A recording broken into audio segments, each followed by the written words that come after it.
Now you might ask, what is this movie good for? Hello and welcome to my review of This Means War, starring Chris Pine, Tom Hardy, and Reese Witherspoon. Absolutely nothing. Now, This Means War centers on two spies who are also best friends.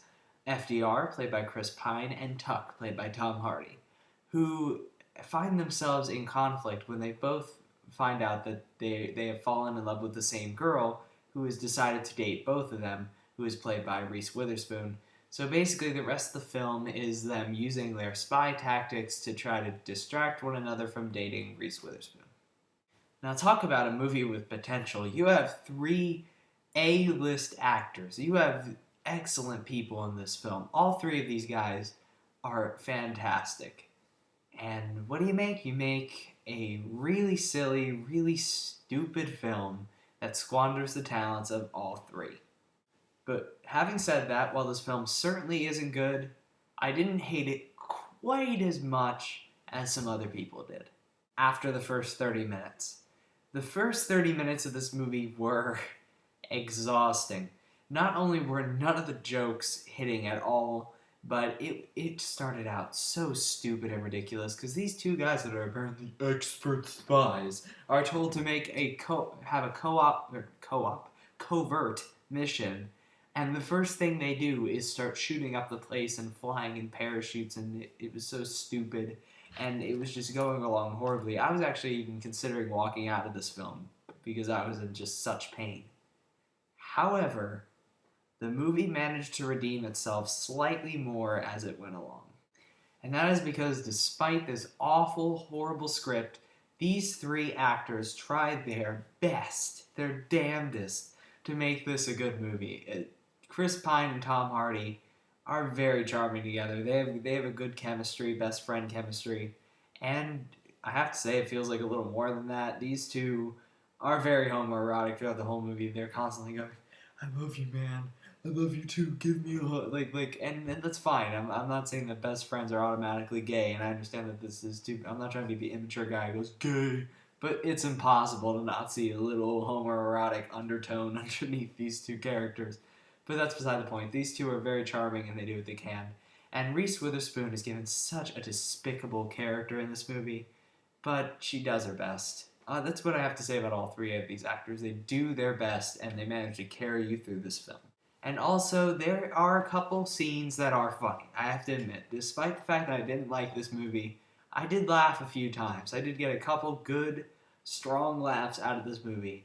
And that would be good for most comedies. In fact, I don't really laugh at most comedies. It's just the rest of the film is so stupid and just so badly written that it undermines anything that is funny in the film. This film's story is just stupid. It really is. None of the characters are rational at all. They decide to have this war over this woman just because it will provide the rest of the film. If these two were sensible at all, they would realize that, hey, the girl is obviously dating two guys, and that means she's kind of a bitch. So neither of them should date her. But no, they have to get into the big stupid fight over who gets her. And there are just so many dumb things these characters do.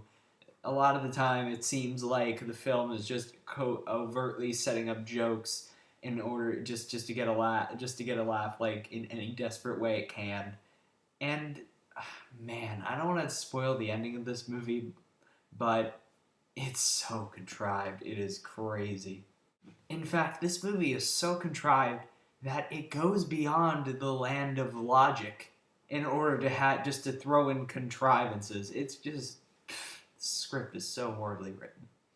In the director's chair, we have Mick G, who has previously done Charlie's Angels and Terminator Salvation. This guy is disgustingly average behind the camera. He really doesn't do anything to elevate him above any other schmo you could find on the street directing a movie. He's the exact opposite of the Crank Boys who did Ghost Rider. There's no style here. And whenever he tries to put a little eensy beensy chocolatey whiff of style into the film, it just falls flat on its face. Like, this movie towards the end has one of the most pathetic slow-mo shots you'll ever see. I'm not going to spoil it, but it looks photoshopped. This guy just needs to give up. He's just not a good director. Overall, This Means War is just casual, silly schmo filmmaking. That's really what it is. It's a movie made for the masses that I'm sure they'll eat up. But it's just lazy. It gets off to an awful start, and then somehow manages to wheel itself out just a bit, just because of the charms of its leads. But then nosedives at the end. This movie, I don't even know how to say. It's just so mind-numbingly average. I'm gonna give this movie 1.5 stars out of 4. It's okay. If you gotta see it, rent it. But it's really not worth seeing, and it would probably be on my list of the weaker movies of the year. And that was my review of This Means War. I hope you enjoyed it. If you did, please subscribe to my channel. And until next time, I'm Movie Kid Mike, making sure your time is worth your money.